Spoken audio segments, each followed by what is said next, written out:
What's up guys, Mr. Blackson, and for the first time in a while back again with another video today. And in this video I'm going to be reviewing the Destiny 2 beta and suggesting some improvements. So let's get right into it. Starting off with PvE, the first story mission was brilliant, a lot more cutscenes compared to the first game, and in general it looked a lot better graphically and a lot better effects. I kind of like the whole rain everywhere, and I actually felt immersed for once, because let's be honest, if you look at the first Destiny vanilla story, it was dead, it was boring, there wasn't really much going on, it was confusing. But this one is actually good. You feel invested in it, you actually know what's actually going on, and towards the end there's actually a decently challenging puzzle with the turbines, which, believe it or not, they're actually going to nerf because too many people complained about it on the forums.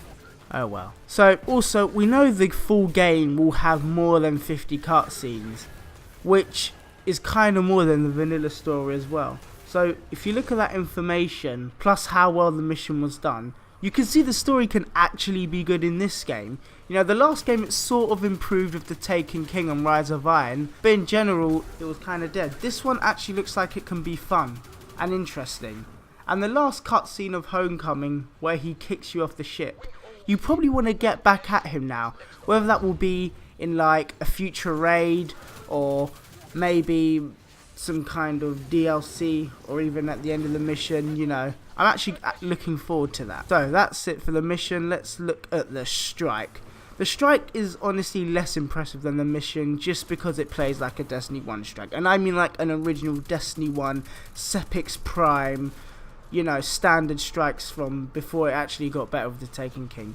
You go from point A to point B, shoot some stuff, scam the ghost, and then with a bullet sponge, boss at the end. It's literally from the first Destiny in terms of strikes. I do hope that that trend doesn't continue. I hope that that's really only for this one, because that will get really boring really quickly. But where it does differ from the first game is that it looks a whole lot better, and there's actually some mechanics that are pretty creative. The whole drill thing, it actually killed me the first time. You could sort of work it out eventually, but that's still at least more creative than, you know, the standard stuff you got from the first Destiny.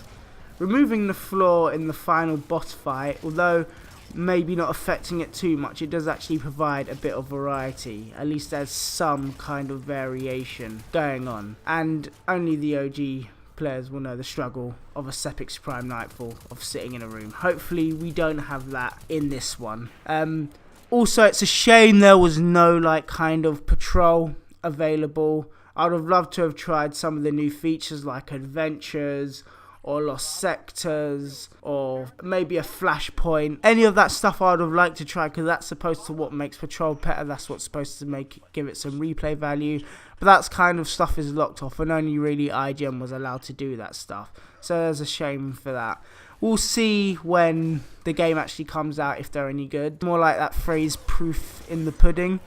We'll see if there's any proof in the patrol pudding. So moving on to PvP, what I mostly play myself, what I personally enjoy more out of Destiny, what I will sink most of my time into, and where to start. Let's start with the new control. So some changes, as you might already know, which I actually really like. The first flag is already capped, you know. In the first Destiny, you'd sit there, your team would kind of sit on that flag before you bum rush B flag and dashing grenades. With this one, you can sort of skip all that and get straight into the action. The flag is already capped, and you only really need one person to cap the flag. Like, having two people on it won't actually make it charge any faster. So I actually like that, especially when capping them. You can kind of solo cap if you're able to hold the zone. I actually pretty like those improvements. The map that we were playing on it, Endless Vale, you've seen gameplay on my channel of it. It's a really small map. Like, they've reduced teams from 6v6 to 4v4, but still it felt really small. That's obviously only one of the 10 other maps. The other two maps that we've seen are actually bigger. Hopefully that trend continues, but that Endless Vale seemed really, really small. But what I kind of didn't like, and this affects PV as well, is the long cooldown time for supers and grenades. Now, Bungie have already said they're going to kind of up that a bit, but you would not get a super until like the end of a match. You could get your grenade a few times, but you were never really going to get your super. Even if you're picking up orbs and popping off, you'd only really get to use it at the end. So it's like it turns from control to mayhem. So definitely room for improvement there. Now the other mode we got to play, Countdown, it's basically search and destroy from any COD game. And, you know, search, some people like respawn type game mode, some don't. I actually quite enjoyed it. I had a good amount of pretty fun. With a game mode like that, you need a ranking system. A ranking system so you can team up, get better. That would improve that definitely a lot more. The fact they let us play on Midtown, we've seen gameplay of it already. Personally, from my experience, it's actually a really incredibly well balanced map, whether you're attackers or defenders. I like where they put the power weapons. I like the different routes you can come to it. It honestly is the perfect map for that game mode. Now the one thing that I really love when I was playing it is the primary gunfight gameplay. As you all know, in Destiny 1 right now, it's sticky nades, it's lead off with a grenade, palindrome, icebreaker, unbalanced mess. But there is actually a lot of primary gunfight gameplay. Most of, if not all of my kills were coming from a primary weapon. That's what Destiny 1 used to be, and that's when I loved it, right? This is what it's about, taking a primary gunfight while letting your abilities sort of supplement the gameplay. I honestly think in this game, this is what it's going to be. Gone are the days of leading an engagement with any type of grenade. I definitely do like where this is going. I hope that they don't go on a massive nerfing spree of primary so abilities becomes a thing again. Because when Destiny is primary weapon focused, that's when its PvP is best. And the weapon balance itself was honestly brilliant. You know, at times in Destiny 1 you'd have auto rifles on top, or hand cannons on top, or scout rifles on top, but the weapon balance here was honestly fantastic. Every gun is brilliant in their own range.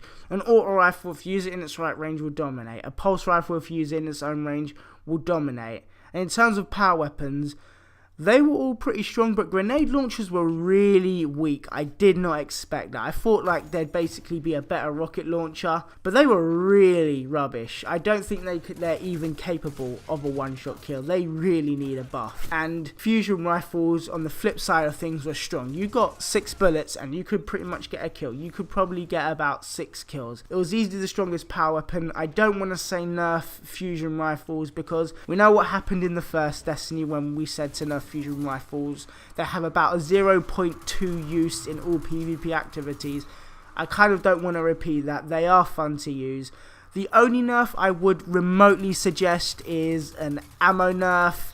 You know, give it, you know, about 4 bullets, kind of like a shotgun. It balances out, because those on shotguns, just like in Destiny 1, we need it when they're kind of the same power level, not completely out fighting each other. And overall, even though there was not a lot of stuff to do compared to the first Destiny beta, it was actually a lot of fun. Obviously some improvements, the ability buffs, they need to happen. The original beta had basically a quarter of the first game available, as we all know. I do not think this is the case here. I'm like 99% sure this isn't the case here, because we've not even seen Patrol. But you never know. Bungie, hopefully this game is good, because God knows we can rely on COD to be good. Sorry, COD fans. So yeah, that's really it for now. Sorry I haven't uploaded in a while. I've been a bit busy with my real life situations. As usual, I hope you've enjoyed the video. I'm going to be going on holiday, so there's going to be another sort of lack of uploads, but let's face it, Destiny 1, not really much to do in it. Destiny 2 is when we're going to start ramping things up. And one last thing before I do go. You all know about the pre-order bonuses. The Kill Tracker Ghost I really love. The, what's the other one? The Cold Heart Fusion Rifle. Giving us exotics, I'm a bit iffy about. I'm not too sure. Hopefully it's not too strong. Hopefully it doesn't break the game. Even though these pre-order bonuses will be available on December 5th, it would be unfair if we got an overpowered gun just for pre-ordering. And the fidget spinner one, that like made me laugh when I first saw it. I couldn't believe there was a fidget spinner pre-order bonus. Like, the dude that came up with the idea of fidget spinners is probably just, like, he probably just came up one day while taking a shit on the toilet, and he probably didn't expect it to do as well as it did, and now one of the biggest companies is probably making him even more richer by putting a logo on a fidget spinner. Not gonna lie, I may be a fanboy enough to go on eBay and actually buy one, not quite sure yet, but that just made me laugh. Let me know what you think in the comments about all this, and I hope you're having an excellent day. This has been your boy Blackson, and I'm definitely the blackest of the Jacksons. I'll see you on the next video.